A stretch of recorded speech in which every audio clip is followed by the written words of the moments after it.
호산나라는 말은 구원하소서라는 뜻입니다.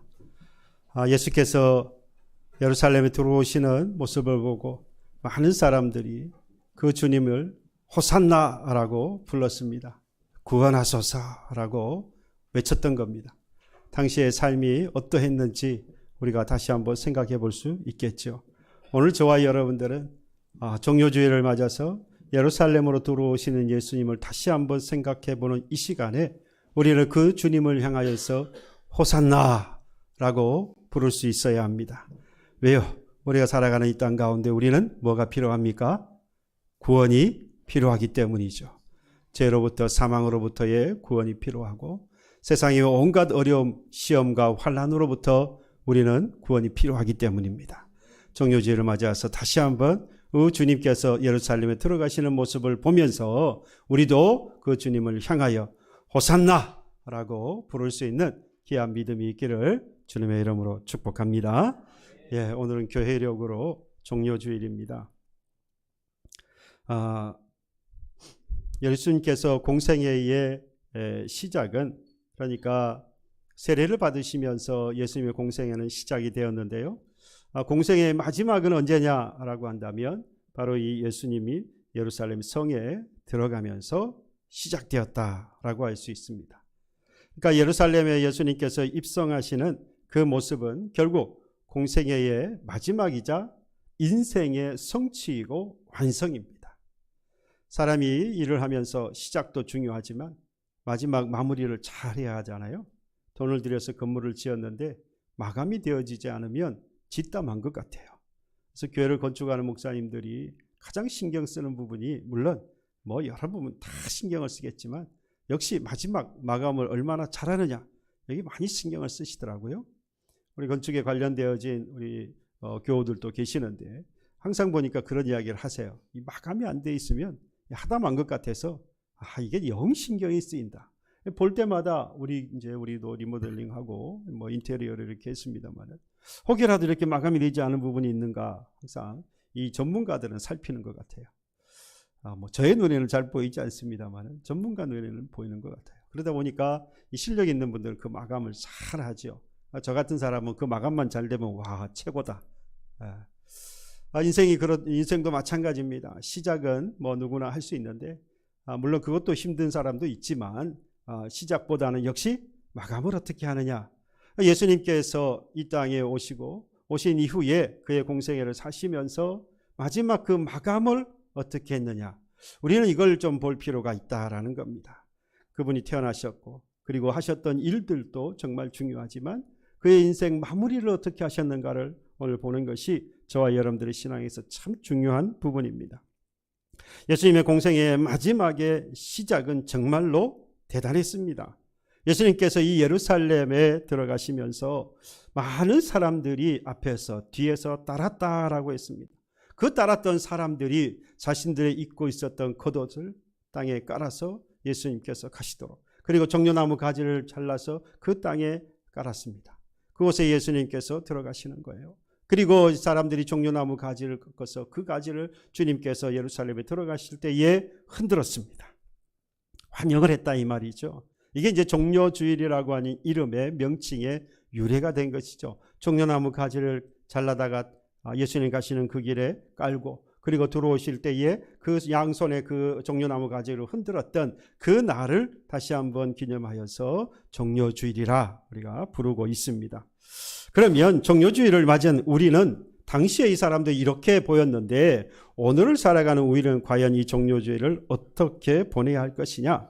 앞서 말씀을 드린 대로 예수님의 마지막 모습을 우리가 잘 기억해야 하겠는데 예수님의 그 마지막의 시작은 역시 종려주일입니다. 예수님께서 예루살렘에 들어가시는 바로 그때가 예수님의 마지막의 시작인데, 마지막을 짓는 시작인데 우리가 그 모습을 잘 보아야 과연 우리가 이 종려주일을 맞아서 어떤 신앙을 살아가야 우리가 살아가야 할 것인가를 우리가 밝히 깨달을 수 있습니다.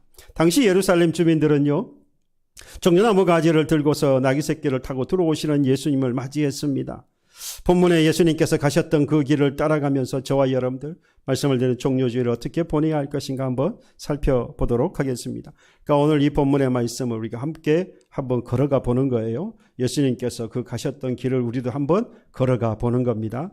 이걸 잘 따라가셔야 돼요. 그러면 이전에 저와 여러분들이 생각했던 거하고 전혀 다른 부분들을 볼 수 있습니다. 물론 이미 보셨던 분도 계시겠지만 제가 오늘 이 말씀을 준비하면서 전혀 다른 부분들에 대하여서 마음에 깨달음이 있었고 영적인 깨달음이 있었어요. 그래서 이 말씀을 함께 나누려고 합니다. 잘 따라가 봅시다. 1절에 보면 예수님께서 제자들과 함께 예루살렘에 가까이 왔다라고 했습니다. 감난산 벳바게에 이르렀습니다. 감난산은요, 예루살렘 동쪽에 있는 산입니다. 그 어딘가에 이 벳바게라고 하는 곳이 있어요. 정확하게 벳바게가 어딘지는 모르는데 이 감난산 어느 한 기슭의 이 마을이 바로 이 벳바게다라는 겁니다. 예수님께서 이 벳바게에서 예루살렘으로 곧장 감난산에서 내려와서 벳바게를 지나서 골짜기를 지나서 예루살렘으로 바로 올라간 것이 아니라 바로 그 벳바게라고 하는 그 마을에 멈추셨어요.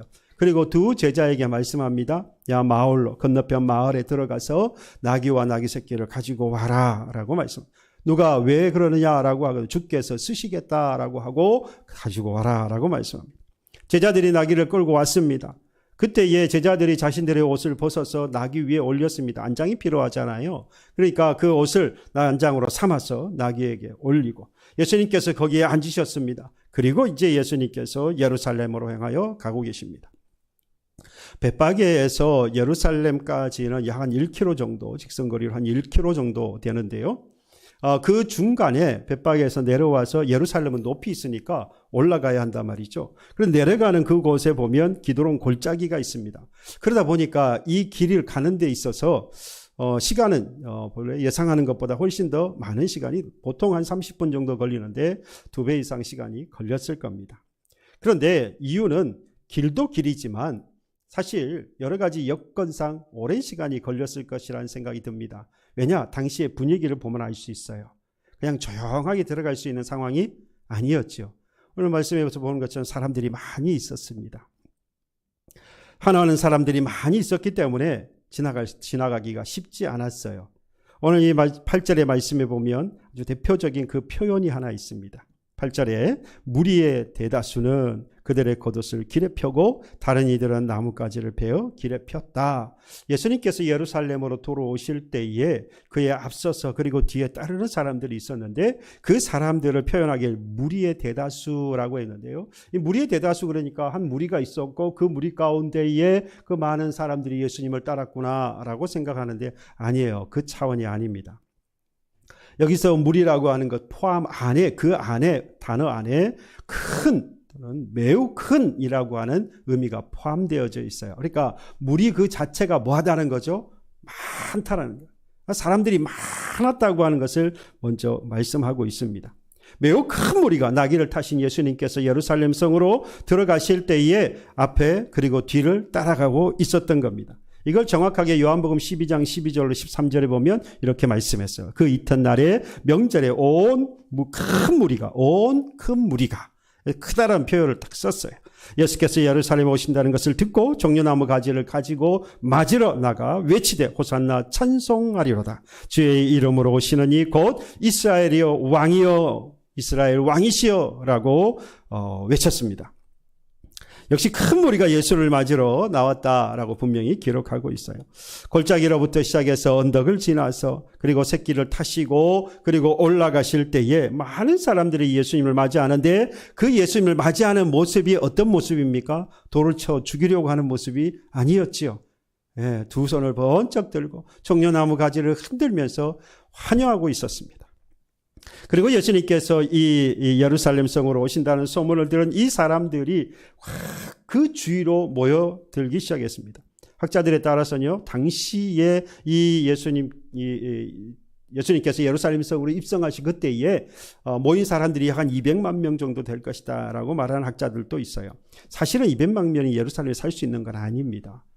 그 좁은 그곳에 200만 명이 살 수는 없어요. 그런데 이때가 유월절 기간이에요. 그러니까 이스라엘 백성들 가운데에서는 이스라엘 사람이라고 한다면 모두 다 성전에 나와야 하잖아요. 그러니까 이 인산인해를 이룬 겁니다. 그 땅에 200만 명 어림도 없는데 그 모든 사람들이 모여 있어요. 그 모임 어마어마한 무리들 가운데에 많은 사람들이 예수님을 따르고 있었다라는 이야기입니다.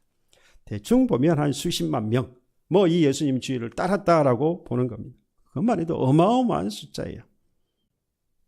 어마어마하잖아요, 숫자.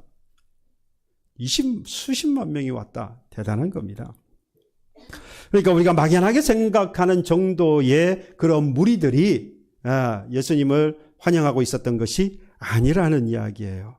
우리가 생각할 때 주로 영화라든지 또는 예수님 입성하시는 모습을 영화라든지 또는 만화 이런 것들을 통해 애니메이션을 통해서 보면 이 길가에 예수님이 계시고 길가에 몇몇 사람들이 쭉 이렇게 길을 서서 예수님 오실 때 마치 꽃가루도 뿌리고 그다음에 종려나무까지도 흔들면서 예수님 오실 함성을 지르는 모습을 우리가 보는데 그 정도 수준이 아니에요. 제가 어렸을 때 그 기억이 납니다. 올림픽에서 메달을 딴 선수가 입국을 하면 카퍼레이드를 하잖아요. 그 카퍼레이드 하면 그 빌딩 꼭대기에서 꽃가루를 확 뿌리고 이 주위에 사람들이 확 모여서 이렇게 막 흔들었던, 꽃을 흔들었겠죠? 막 흔들었던 그 기억이 나요. 지금 이 모습은 그때보다 훨씬 더 많은 사람들이 모여서 지금 예수님을 환영하고 있는 모습입니다. 예수님께서 이 사람들의 겉옷과 그리고 종려나무 가지를 깔아놓은 그곳을 밟으시면서 그곳을 통하여서 나귀를 타시고 지금 예루살렘으로 들어가고 계십니다. 들어오시는 예수님을 향하여서 수많은 사람들이 환호하고 있습니다. 뭐라고 환호했습니까? 호산나 다윗의 자손이여 찬송하리로다. 주의 이름으로 오시는 이여 가장 높은 곳에서 호산나라고 구원하소서라고 부르면서 다윗의 자손이여 찬송하리로다. 주의 이름으로 오시는 이여 높은 곳에서 우리를 구원해 달라고 지금 이 사람들이 함성을 지르고 있는 겁니다. 그때의 10절에 보시면 그 함성 소리를 이렇게 표현했어요. 온 땅이 흔들렸다라고 말합니다. 예수께서 예루살렘에 들어가시니 온 성이 소동하여, 소동했다라고 말했어요. 온 성이 소동하여. 여기서 소동했다라는 이야기는요, 땅이 흔들렸다, 진동했다, 이런 뜻입니다. 지진이 일어나는 것 같았다. 우리가 2002년 월드컵 때만큼이나 대단한 사람들이 모여서 대단하게 함성을 지렀던 때는 또 없었던 것 같아요. 그때 이 골이 들어갈 때마다 함성을 질렀을 때에 이 사람들의 마음이 사실 그냥 소리로 끝나는 게 아니라 진동을 느끼는 거예요. 마음이 움직이는 것처럼, 땅이 흔들리는 것처럼, 마치 지금 이 함성은 그저 시끄러운 큰 소리가 아니라 마음이 흔들리는, 영혼이 흔들리는, 마치 땅이 흔들려서 온 몸이 진동을 느끼는 것 같은 그러한 상황을 이야기하고 있는 겁니다. 예수님의 예루살렘 입성을 보면서 온 사람들이 진동을 느끼고 있는 거예요. 왜 그러냐? 사람들이 너무너무 많았다는 겁니다. 그 사람들 가운데에서는 이가 누구냐? 아니 도대체 누가 들어왔길래 누가 지나가길래 이렇게 온 이 성이 들썩들썩하느냐, 진동을 하느냐, 사람들이 저렇게 고함을 치고 환영을 하고 환대를 하느냐라고 묻는 사람들이 많았던 거예요. 그러니까 이 사이에 지금 누가 퍼져나가고 있는 겁니까? 그가 예수야, 나사렛의 선지자 예수라고 하는 사람이야 라고 계속해서 이야기가 퍼지고 또 퍼져나간 겁니다. 예수님께서 주로 사역하셨던 것은 갈릴리 지역입니다.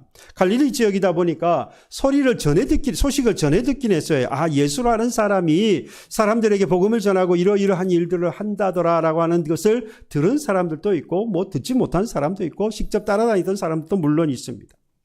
그러나 뿐만 아니라 디아스포라라고 해서 이 외지에 외국에 나가서 살았던 사람들 명절을 지키기 위해서 돌아왔단 말이죠. 그 가운데에서는 예수라는 소문을 들은 사람도 있지만 못 들은 그런 순례객들도 많이 있는 겁니다. 순례객들이거든요, 그 사람들은. 그러니까 예수에 대해서 모르는 사람들이 많은 거예요. 그래서 와서 보니까 명절을 지키려고 와서 보니까 나라가 온 들썩들썩 하는 거죠. 그래서 너무나도 궁금했던 겁니다. 여러분, 이건 지금 센세이션이 일어난 거예요. 예수의 바람이 부은 겁니다. 우리가 생각할 땐 그냥 예수님께서 낙이 타시고 그냥 그렇게 들어가셨나 보다. 사람들이 옆에서 그냥 환송을 하고 환영을 하고 뭐 이렇게 했나 보다 라고 생각하는데, 여러분, 그 정도 수준이 아니라는 거예요.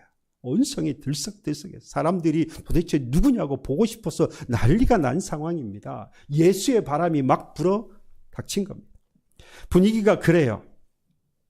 그러면 여러분, 이 무리가 왜 이와 같이, 이 큰 무리가 왜 이처럼 예수께서 예루살렘으로 들어오실 때에 이렇게 크게 환영을 하고 있느냐, 환호를 하고 있느냐, 환영했던 그 무리들이 어떤 태도를 가졌느냐, 무엇을 하고 있느냐를 보면 왜 이들이 이렇게까지 환영을 했는지를 알 수가 있습니다.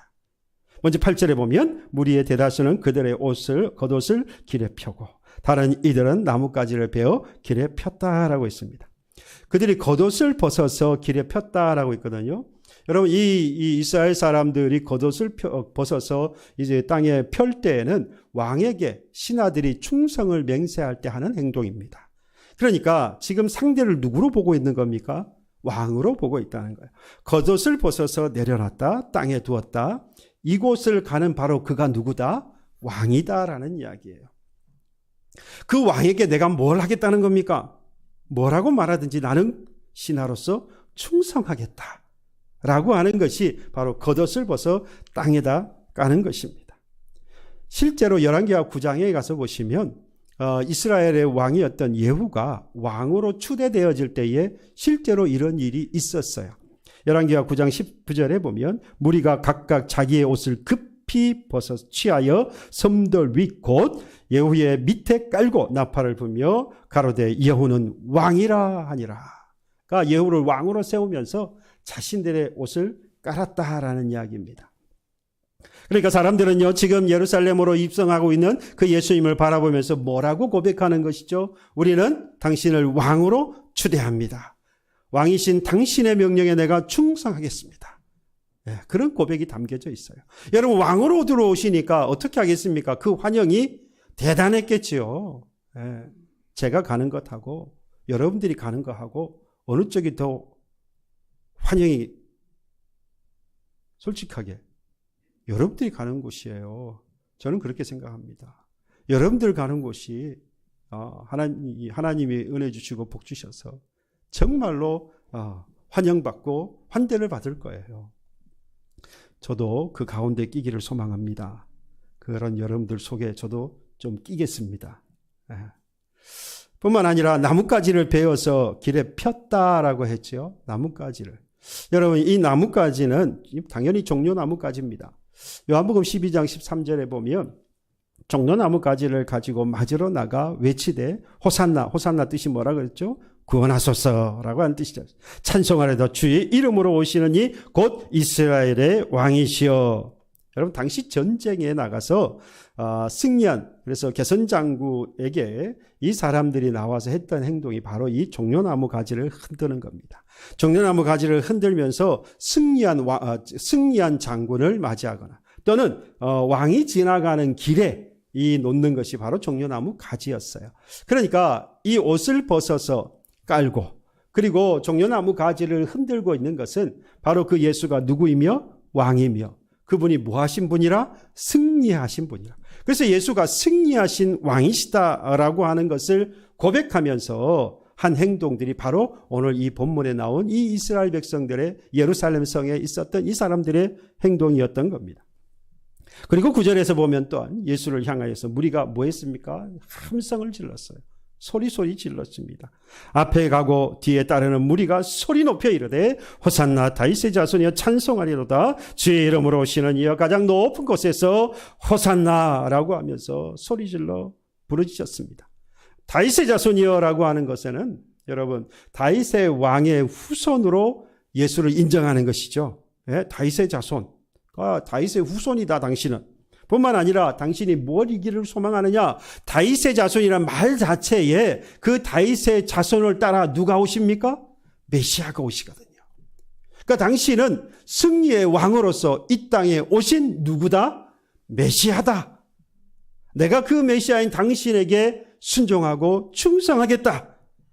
바로 그것이 이 오신 예수를 향하여서 이 예루살렘 성에 있던 사람들이, 이 많은 사람들이 했던 행동이고 그들의 마음이었던 겁니다. 그러니까 우리의 이 함성이었던 다윗의 자손이요, 하나님이 보내신 메시아이신 예수여, 이제 우리를 모아소서, 호산나 하소서, 구원하소서라고 부르짖습니다. 우리는 지금 이 예수님을, 예루살렘으로 들어오고 계시는 그 예수님을 승리하신 왕으로 환영하고 있습니다. 또한 예수를요, 로마의 치하로부터 자신들을 구원할 하나님의 메시아로서 환영하고 있었습니다. 이 이스라엘 백성은 오랫동안 메시아를 기다렸어요. 이미 하나님께서 이 모든 핍박과 환난 가운데에서 건져주실 메시아를 보내시겠다라고 많은 구약의 선지자를 통해서 약속하셨는데, 그가 다윗의 자손으로 오실 것이다. 그리고 몇몇 가지 증상들이 있는데, 그 증상과 증거들을 보아하니 바로 이 예수가 그토록 우리가 오매불망 기다렸던 바로 그 메시아구나.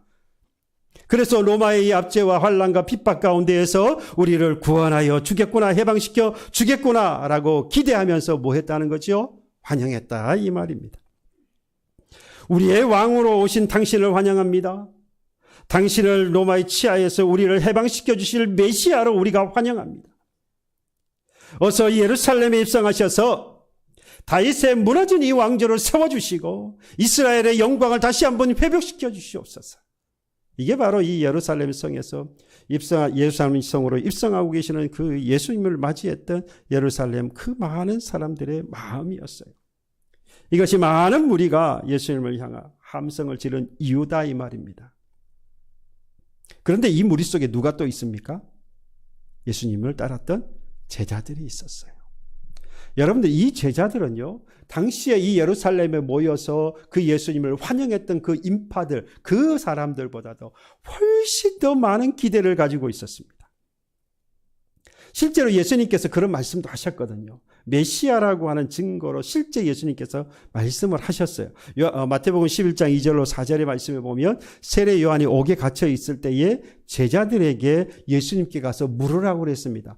오실 메시아를 기다리고 있는데 오실 그가 당신입니까? 아니면 우리가 다른 분을 기다려야겠습니까? 라고 이 제자들에게 예수님이 가서 물어봐라 라고 세례 요한이 제자들을 보내요.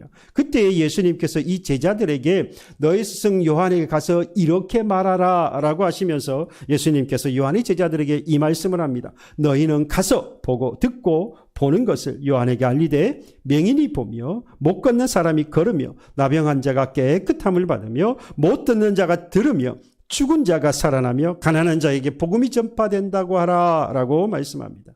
여러분, 이 말씀은요, 구약의 선지자들로부터 이미 예언된 말씀이에요. 누가 오시면? 메시아가 오면 이런 일들을 할 것이다 라고 이미 예언되었던 거예요. 그런데 예수님께서 뭐라고 말씀합니까? 내가 그 일을 하고 있잖아 라고 하면서 너희 스승 세례 요한에 가서 말해라. 이걸 제자들이 들었단 말이에요. 그러니까 제자들이 무슨 생각했습니까? 우리가 그토록 기다리던 그 메시아가, 우리가 따라다니고 있는 바로 그 예수가 맞구나. 이분이 맞구나. 얼마나 기대감이 넘쳤겠습니까?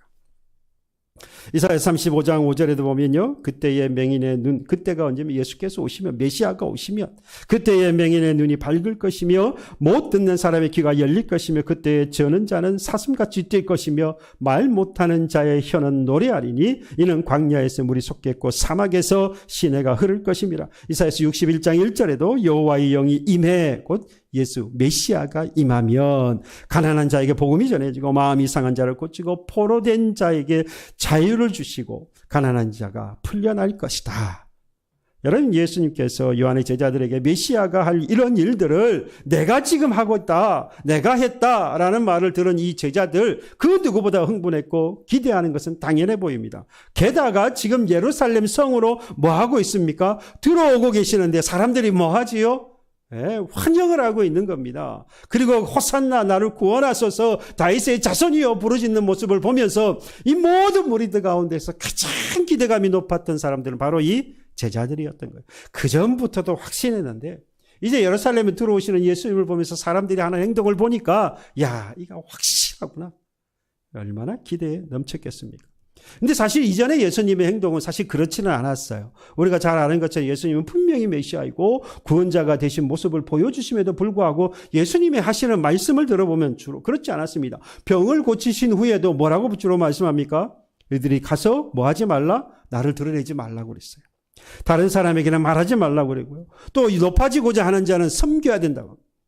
아니 예수님은 왕으로서 높아지셔야 되는데 자꾸 섬기겠다 그래요. 죽으시겠다 그래요. 고난당해야 된다고 그래요. 제사장들과 및 유대인들에게 내가 고난당해야 한다고 자꾸 그런 말씀을 하시는 거예요. 이해가 되지 않잖아요. 한 번은 무리들이 찾아와서요. 오히려 억지로 왕을 세우려고 하시니까 예수님께서 어떻게 하시냐. 그들을 피해서 도망가셨어요. 뭐 도망갔다는 말이 좀 이상하지만 어쨌든 그들을 피하여서 다른 곳으로 가셨어요. 제자들이 보기에는 너무나도 이상해 보이잖아요. 능력도 있어요. 인기도 있어요. 기회도 주어졌어요. 얼마든지 원하시면 예루살렘에 가서 메시아가 될 수 있고 그리고 만천하에 선포할 수 있는데 왜 왕이 되려고 하지 않으시는지. 그런데 오늘 그 예수님의 태도는 완전히 바뀐 거예요. 완전히 바뀌었어요. 제자들을 시켜서 나귀 새끼를 가져오라고 하시고 구약의 예언대로 나귀를 타시고 뭐 하십니까? 예루살렘으로 들어가시는 모습. 왕의 모습으로 예루살렘에 들어가시면서 무리가 즐거이 부르고 있는 호산나 구원하소서 부르짖는 그들의 음성을 듣고 계시고 찬양을 하고 있는데 아무 말씀을 하지 않는 거예요. 바꿔 말하면 거절하지 않았다라는 이야기입니다. 그전에는 예수님이 메시아 된 거 자꾸 드러내려고 하면 뭐 하셨습니까? 못하게 하셨다 이 말이에요. 드러나지 못하게 하셨는데 이제는 그들이 드러내고 있는데 그걸 그대로 뭐 하고 계십니까? 받아들이고 계십니다. 그러니 오늘만큼은 예수님께서 왕으로서 말씀하시고 행동하셨다라고 볼 수 있는 거죠. 저는 이 말씀을 지금 드리면서 바로 이 부분에 있어서 제가 이전에 잘 몰랐구나. 이 부분에 있어서 내가 생각을 잘하지 못했구나 라는 생각을 하게 되었습니다. 왜냐? 저는 그 예수님께서 예루살렘으로 들어가시는 그 모습을 그려보았을 때 어린 나귀를 타시면서 새끼 나귀를 타시고 예루살렘으로 들어가시는 그 초췌한 예수님. 왜? 들어가셔서 하실 일이라고는 십자가를 지고 죽으셔야 한다는 사실. 이 일을 위해서 인생의 마지막 대미를 장식하시기 위해서 그곳을 들어가셔야 했기 때문에 예루살렘으로 들어가시는 바로 이 종료주일이라고 하는 것은 이 날은 정말로 예수님의 초라함의 극치구나. 왜? 반대로 그 주위에 있는 사람들은 많이 모여서 뭐하고 있습니까? 환영하는 인파가 대단한데 그곳을 묵묵히 지나가고 계시는 그 예수님의 모습은 너무나도 작아 보이는 거예요. 저는 그래서 그 예수님을 그렇게만 받아들였어요. 심지어 나귀 새끼를 타고 가시는 그 예수님을 보고 겸손하여서라고 해서 자신을 그렇게 왕으로 드러내지 못하고 저런 모습으로 예루살렘으로 들어가시는 그 예수님. 그런데 여러분 그렇지 않았어요. 보니까 예수님께서 들어가실 때 묵묵부답 아무 말씀 안 하시고 그들이 부르고 있는 호산나 구원하소서 그들이 부르고 있는 그 찬양의 소리를 찬송의 소리를 그저 예수님께서 다 뭐하고 계셨습니까? 받아들이고 계셨어요. 그전에는 그렇게 안 하셨는데 이제는 예루살렘으로 들어가시면서 이제는 내가 누구라고 하는 것을 그들에게 보여주시는 겁니까? 내가 왕이라는 것, 내가 승리의 왕이라고 하는 사실을 그들에게 단호하게 보여주고 받아들이고 계시는 거예요. 저는 그렇게 생각해 본 적이 없었어요. 종료주의를 맞아서 이렇게 생각해 보기에는 이번이 처음이었습니다. 예수 믿고 나서 처음이에요. 여러분들 그런 생각 해보셨나 봐요. 아무런 감흥이 없고 감동이 없는 걸 보면 이미 여러분들이 깨닫고 계셨는 거예요. 저만 모르고 있었던 거예요. 안타깝지 않습니까? 저를 위해 여러분들 기도하셔야 할 이유가 여기 있습니다. 예? 다윗의 왕조를 세우고 그리고 예루살렘으로 하여금 이 세상 만방에 하나님의 백성 되었음을 전하는 것이 여러분 예수님의 사명은 아니에요. 그렇잖아요. 제자들과 예수님을 따랐던 무리가 생각하고 기대했던 왕은 아닙니다. 하지만 로마를 몰아내고 다윗의 왕조를 다시 세우는 그런 왕은 아닙니다만은 예루살렘에 들어오시는 그 예수님은 분명히 만왕의 왕이셨어요. 죄와 사망의 권세를 이기시는 승리하시는 분명히 왕이심에 분명합니다. 그래서 그들이 깔고 있었던 겉옷에 대해서 거부하지 않았어요. 종려나무 가지를 깔고 그들이 손에 흔드는 그 모습을 보시고 그대로 뭐 하십니까? 받아들이고 계셨던 것입니다. 그러므로 겉옷을 벗어서 예수님께서 가시는 그 길을 깔아야 하는 거예요. 승리의 왕이시니까 종려나무 가지를 흔들어야 하는 겁니다. 이게 바로 종려주의다 이 말이에요. 우리는 예루살렘으로 들어가시는 그 예수님을 향하여서 오늘 우리도 종려나무 가지를 힘차게 흔들어야 합니다.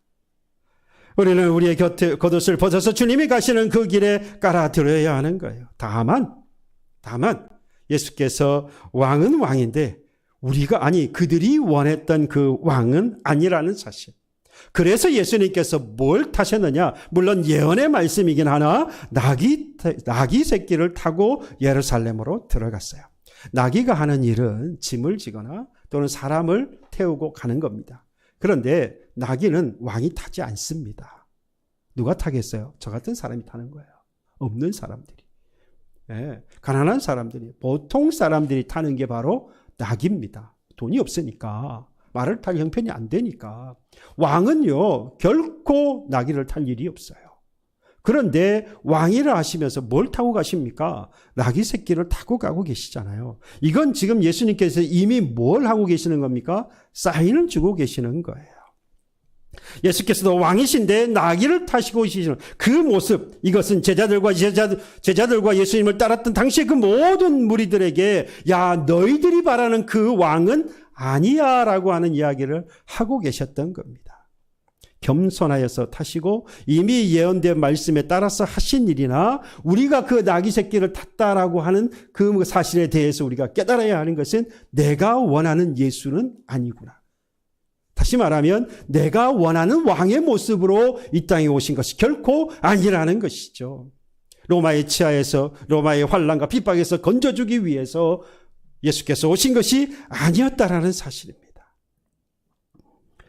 이 스가랴 선지자를 통하여서요. 오늘 본문 5절의 말씀 스가랴에서 이미 나오는 말씀입니다. 이 스가랴 선지자를 통해서 하셨던 말씀이에요. 시온에 따라 크게 기뻐할지어다 예루살렘에 따라 즐거이 부를지어다 보라 네 왕이 내게 임하시나니 그는 공의로우시며 구원을 베푸시며 겸손하시어 나귀를 타시나니 나귀 작은 것 곧 나귀 새끼라.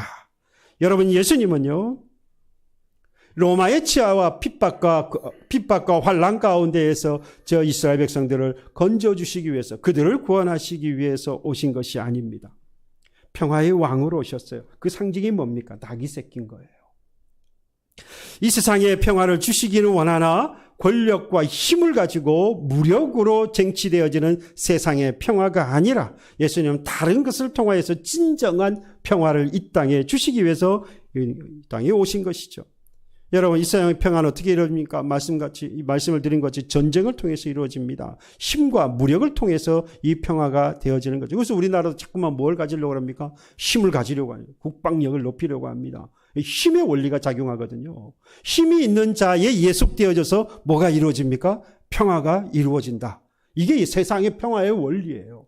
그러나 여러분 하나님께서 우리 예수님께서 이 땅에 오셔서 이루시는 참 평화라고 하는 것은 그런 무력과 힘의 원리로 이루어지는 것이 아닙니다. 우리 주님께서 평화를 이루시는 방법은 바로 십자가를 통해서만 이루어지는 것이었습니다. 우리는 겸손하셔서 나귀를 타셨던 그 예수, 나의 인생의 주인이시고 왕이시니 우리의 겉옷을 깔아서 나의 인생의 주인이요 왕으로 우리는 섬기고 모셔야 합니다. 나의 모든 죄와 사망을 이기시고 승리하셨으니까 종려나무 가지를 흔들며 예수께서 가시는 그 길을 우리도 뭐 해야 하겠습니까? 따라가야 하는 것입니다. 그런데 그 길이 무슨 길입니까? 힘과 권력과 권세를 얻는 길이 아니라 그 길을 누리며 그것을 행사하는 길이 아니라 십자가의 길이었던 것입니다. 우리가 예수를 겉옷을 벗어서 왕으로 모시고요. 종려나무 가지를 흔들며 죄와 사망을 이기신 예수를 따르는 그 길은 꽃길이 아니라 십자가의 길, 죽음의 길입니다.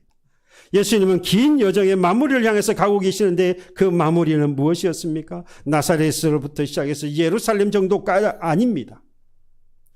하늘의 지극히 높으신 보좌와 영광을 다 버리시고 낮고 천한 이 땅에 인간의 몸을 입고 오셔서 가장 저주와 수치가 되어지는 십자가를 지고 죽으심, 십자가에까지 나아가는 것이 바로 예수님의 여정이었습니다. 하나님의 아들이신 예수님께서 하늘을 보자 영광 다 버리시고 낮고 낮은 인간의 몸을 입고 오셔서 죄인들과 같이 되셨을 뿐만 아니라 누구든지 지지 않으려고 하는 수치와 모욕과 저주와 심지어 고통과 죽음이라고 하는 바로 그 십자가를 향하여서 예수님께서 가고 계시는 거예요. 왜 많은 동족이 환영을 하고 환호를 하고 자신을 왕으로 그렇게 영접을 하고 저라는 그 자리에서 묵묵히 우리 주님께서 저주의 십자가를 향하고 계신 겁니까? 왜죠? 왜 우리 주님은 그 모든 환영을 받으시면서도 끝까지 십자가의 그 길로 가시는 이유가 뭡니까? 저와 여러분 때문입니까? 바로 우리 때문 아니겠습니까? 조금만 손해를 봐도 원망하는 우리 때문입니다. 조금만 바빠도 예수고 교회고 사명이고 뭐고 다 필요 없잖아요. 다 팽개치는 바로 우리들 때문입니다. 목숨까지 다 내어주셨던 바로 그 예수 앞에서 그 예수를 위해서 아무것도 내어놓지 않으려고 하는 이기적인 바로 우리 때문 아닙니까? 우리의 발을 씻어주시고 이제는 나를 대신하여서 지체를 함께 사랑하며 섬기라고 하시는데 그 예수님 앞에서 우리는 나와 이 사람 전혀 맞지 않는 사람입니다. 나 이 사람하고 도대체 살 수 없겠다라고 여러분 전히 그를 비난하고 헐뜯고 있는 바로 우리 때문 아닙니까? 나 자신을 위해서는 나의 가족을 위해서는 시간도 돈도 정열도 열정 뭐든지 다 아낌없이 다 사용하는데 예수를 위해서는 주님의 몸된 교회와 믿음의 공동체를 위하여서는 여러분 작은 것도 드리는 것을 추조하고 머뭇거리고 아끼는 그런 우리 때문에 이 부족한 우리 때문에 이 약하고 이기적인 우리 때문에 예수님께서는 그 환대를 받으시면서 그 환영을 받으시면서도 묵묵하게 십자가의 길로 걸어가셔야 했던 겁니다. 예수님이 예루살렘으로 가고 계십니다. 여러분 예수를 따르는 큰 무리와 환호하고 있는 제자들의 그 흥분한 싸움 가운데에서 저와 여러분들의 모습이 보이지 않습니까? 우리도 그 가운데 있잖아요. 아닙니까? 종려나무 가지를 흔들며 환호하는 그 무리 가운데 분명히 저와 여러분들이 있지 않습니까? 나귀 새끼에게 겉옷을 걸쳐드리면서 그러면서도 불구하고 헛된 나의 욕망을 채우려고 하는 그런 제자들의 모습에서 나를 발견하고 있지는 않습니까? 십자가를 향하여서 자신의 몸과 피와 물을 다 쏟으셔서 우리에게 진정한 평화, 진정한 구원을 주시려고 십자가로 나아가고 계시는 그 주님을 바라보면서 그 예수님을 기억하는 이 종료주의를 지키는 저와 여러분들, 여러분 당시에 살았던 그들과 종료주의는 같으나 우리는 분명히 다른 삶을 살아야 합니다. 그들은 예수께서 십자가에 가는 그 길을 따라가지 않았어요. 그 예수께서 오시는 것을 보면서 예루살렘에 들어가시는 예수님을 보면서 그들의 옷을 내어놓고 당신이 왕이십니다. 나는 당신에게 충성하겠습니다. 우리도 그래서 우리도 우리의 겉옷을 벗어서 그 왕 되신 주님을 환영해야 합니다. 그 주님께서 가시는 그 모습을 예루살렘에 들어오시는 모습을 보면서 종려나무 가지를 흔들며 당신은 죄와 사망의 권세를 이기신 분이십니다라고 하는 고백 그들과 같이 우리도 고백해야 합니다. 그런데 여러분 그들은 예루살렘을 지나 끝까지 가지 않았습니다. 그들은 예수님께서 가셨던 십자가의 그 마지막 그 길을 따라가지 않았습니다. 우리도 역시 우리의 겉옷을 벗어 우리 주님을 찬양해야 하고 왕 되신 주님을 경배하고 승리하신 그 주님을 더욱더 힘내어서 그들보다 더 열심히 우리 주님을 찬양하나 그들과 다르게 우리는 어디까지 가야 합니까? 십자가의 길까지 가야 합니다. 그들의 종료주의와 우리의 종료주의는 달라야 합니다. 세상의 것들을 바라보며 예수를 따르고 있지는 않는지 예수님의 십자가를 향하고 계시는데 말이죠. 그래서 주님께서 말씀하셨습니다. 누가복음 9장 23절 또 무리에게 이르시되 아무든지 나를 따라오려거든 자기를 부인하고 날마다 제 십자가를 지고 나를 따르라. 주께서 말씀하십니다. 십자가를 향한 그 길에 사랑하는 제자들 그리고 큰 무리가 따르고 있었습니다마는 결국 예수님은 어떻게 가셨어요? 홀로 가셨어요. 그리고 그 제자들 다 도망갔어요. 외롭게 십자가를 걷고 계시는 그 예수님 보이지 않습니까? 이제는 저와 여러분들이 그 옆에 서기를 주님의 이름으로 축복합니다. 종료주의를 지나고 있는 저와 여러분들이 나 때문에 가신 그 십자가의 길, 예수님께서 가셨던 그 십자가의 길을 함께 걸어가는 저와 여러분들 되기를, 주의 가정들이 되시기를, 우리 믿음의 공동체가 되기를 주님의 이름으로 축복합니다. 찬송가